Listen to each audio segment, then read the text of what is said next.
So next up is a talk from Julie Anderson, and it's a pre-recorded talk by Julie. So I'm going to start that here.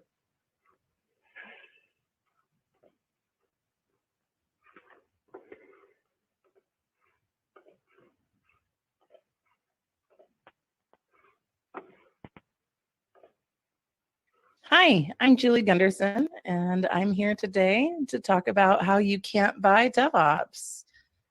Just a little bit about me. I'm from Boise, Idaho. I'm a DevOps advocate at PagerDuty, an organizer of DevOps Days Boise, an organizer of Delivery Conf, and a community correspondent at opensource.com. As I noted, I live in Idaho, which is not Ohio or Iowa, which oftentimes gets confused. And I'm very excited to be here with you today to talk about all of the reasons you can't buy DevOps. So our systems are increasingly complex, which drives the need for DevOps. And digital businesses today, they're always on and innovating, but with innovation comes challenges and expectations. And digital transformation is the top of mind for most CEOs because it's imperative that organizations remain relevant today. So in the PagerDuty State of Digital Operations report in 2017, we showed that when a digital app or service is unresponsive or slow, 86.6% of consumers said that they would likely temporarily switch to an alternative mobile app. And with that, 68% of respondents said that they would likely never use the app or website again. Because today, connected customers expect a seamless digital experience all the time, every time. And systems will inevitably fail. And when they do, it takes you time to recover. And that's the difference between competitive advantage and market failure. So to survive in the digital world, you must ensure the lowest possible time to restoring services by empowering engineers to own the services and systems that they use in production. And whether it's an individual contributor or an organizational shift, introducing new practices in organizations, it's hard. And it's really key to understand how people and organizations process change, as well as understanding that accepting change doesn't happen overnight. And it's really important to align the business outcomes, the key values and expectations, along with frequent communication to see those changes occur. So when we talk about DevOps, a lot of people think that it has to be mandated from a top-down model, but the bottoms-up model really works because you have the buy-in and the investment from the people that are doing the work. And when you see that happens, it can affect the rest of your organization. So a quick Google search of the definition of DevOps returned quite a few results. And I had recently asked Patrick Dubois if he would give me a definition of DevOps when we were at DevOps Days Ghent. And he said he wouldn't because DevOps is different to each organization. So some of the definitions that I like to look at are that DevOps is a set of practices that combine software development and information technology operations, which aims to shorten the system's development lifecycle and provide continuous delivery with high quality software. There's other definitions of DevOps as well. It's a word that's used to describe a set of modern IT practices which seek to more closely bring together software developers and operations staff to work on the same project in a more collaborative manner. Or it's a combination of cultural philosophies, practices, and tools that increases an organization's ability to deliver applications and services at high velocity, evolving and improving products at a faster pace than organizations using traditional software development and infrastructure management practices. The point is that it's collaborative, it's cultural, it's people over processes.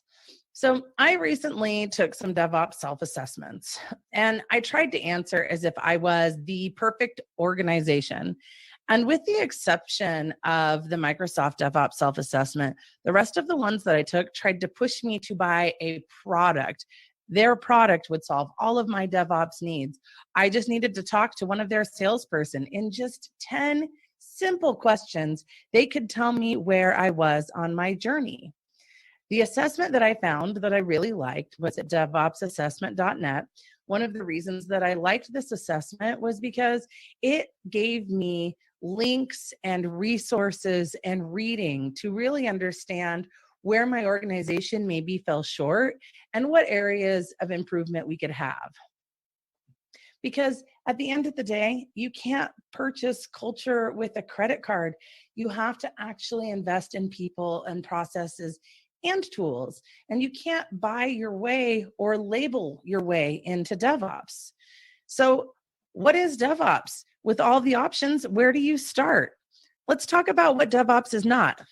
DevOps is not moving to the cloud. Yes, being part of the cloud can be part of DevOps, but just because you've moved to the cloud doesn't make you a DevOps organization.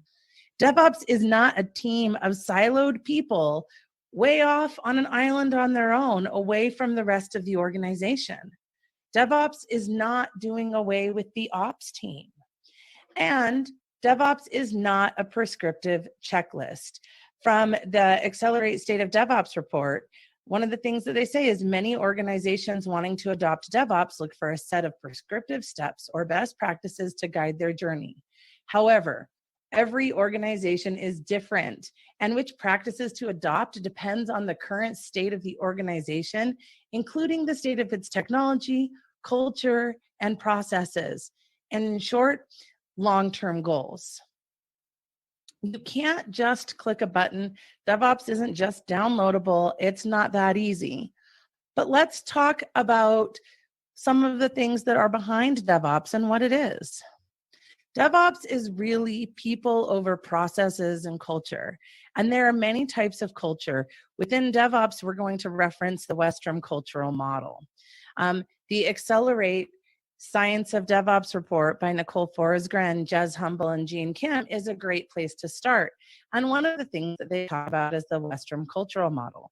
So Ron Westrum was an American sociologist, and he defines the culture within organizations as the patterned way that an organization responds to its challenges, whether these are explicit or implicit. So pathological is really a fear-based organization. Information is power. It's held very closely, whereas a bureaucratic model aligns more with department or role oriented. So it's my turf and your turf, my lane, your lane, very, very process oriented. This is a culture you'll oftentimes see in finance or government organizations due to regulation. But then when we get to the generative model, that's where we're talking about everybody being aligned to the mission or the outcome of the organization. And those generative cultures, they really empower people to ask questions, to share ideas, to think of new ways of doing things, to learn from failure. And so let's talk a little bit about how we get there. Google did a 2-year research study on high-performing teams, and they found these 5 things: that psychological safety was the number one element of high-performing teams, where can we take risks on this team without feeling insecure or embarrassed? And dependability, can we count on each other to do high-quality work on time? Is there structure and clarity? Are goals and roles and execution plans to the team clear? Is there meaning of work? Is it something that's personally important to each of us? And do we understand the impact of our work? Do we believe that the work that we're doing matters? And so when you look at these findings on high-performing teams, it's another area where you see DevOps thrive. When we look at the generative model based on the mission, the outcomes, and the goals of the organizations, when those missions are shared and individuals and teams work together, you see the bridging, you see that collaboration and that sharing of information and keeping that flowing, which is considered critical to how organizations respond to problems, including incidents and how quickly these incidents get resolved. And you see them working together and innovating. And what they're doing is they're putting that customer experience at the top of mind. So that outcome or the mission of the company, it's been communicated throughout the organization and people are bought into it.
Thunderbird pilot. And when she talked about trust and psychological safety, she talked about the fact that you have to have that trust and empowerment of your team to know that you have 300 feet of clearance on either side and up and down of your plane in order to make these formations work.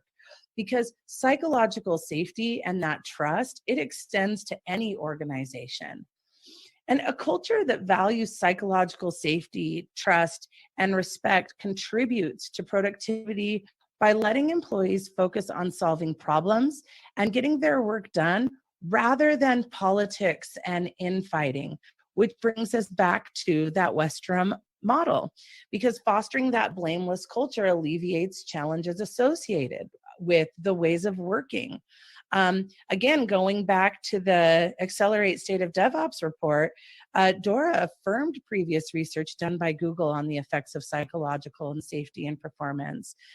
They said that their analysis found that this culture of psychological safety is predictive of software delivery performance, organizational performance, and productivity.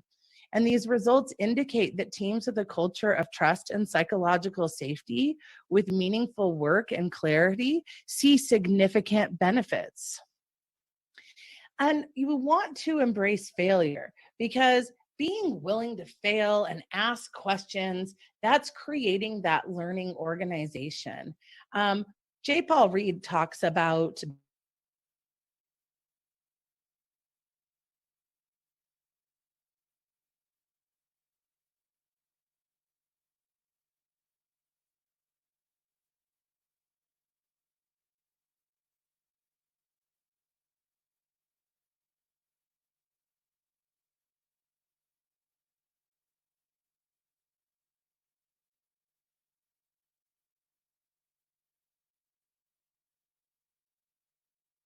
afraid, they won't say anything, they won't speak up, and problems will get worse. And let's talk a little bit about how words matter as well. Think of the words we use. Gonna get on my soapbox here when we talk about root cause versus contributing factors. Going back to the fact that systems are increasingly complex, there is generally not one thing that causes failure. It's a combination of things. So if I was able to fat finger code and take down AWS East, was it just because I was able to do that? Or were there things not in place that prevented me from being able to take down all of AWS East? We have to think of all of the contributing factors. And just something to think about here, if you're not currently practicing postmortems in your organization, that's one of the great ways to really delve deep into those contributing factors. And that goes back to the failure leads to inquiry. Another thing that is really important are clear and simple defined processes. Make sure that you own your processes and that your processes don't own you. Understand why you have the processes in place that you have. Do they work? Are they too complex? Can there be things that are removed from these processes? Because long drawn out processes do not help an organization. From the Accelerate State of DevOps report, heavyweight change approval processes, such as change approval boards, negatively impact speed and stability. In contrast, having clearly understood processes for change, it drives speed and stability, as well as reductions in burnout. And that's where you get that novelty implemented. So when we talk about DevOps transformation, I understand that this slide looks like a bit of a timeline, and it's not intended to. This can be really anywhere you are on your DevOps transformation journey. But if your company says that a migration or a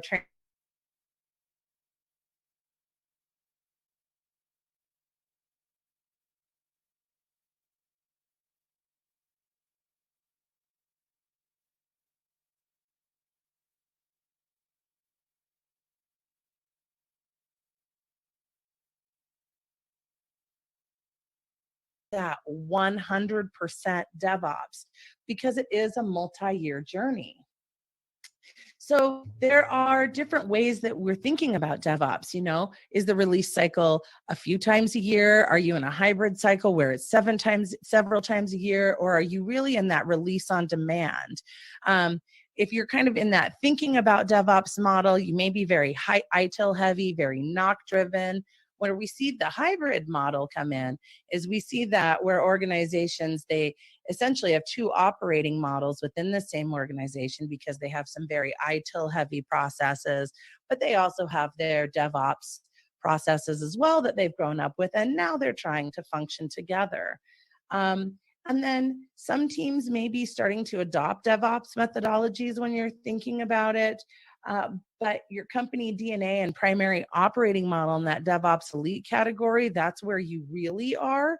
And so, again, when we talk about continuous improvement, in organizations that are really thinking about what does DevOps mean, failure still leads to scapegoating. In those hybrid models, failure leads to justice. But in the DevOps elite models, that failure, that leads to inquiry and that leads to learning. So let's talk about practices, because discipline doesn't cost $1. In configuration management, you definitely want to have configuration management to properly automate. Configuration management, it's important because it enables the ability to scale infrastructure and software systems. Configuration management, it establishes and maintains the consistency of the system or the product throughout its lifetime. And you can buy tools, but if you don't implement config management across everything, for the tools to be used correctly, nothing is left to chance in these systems. There's a lot that can go wrong.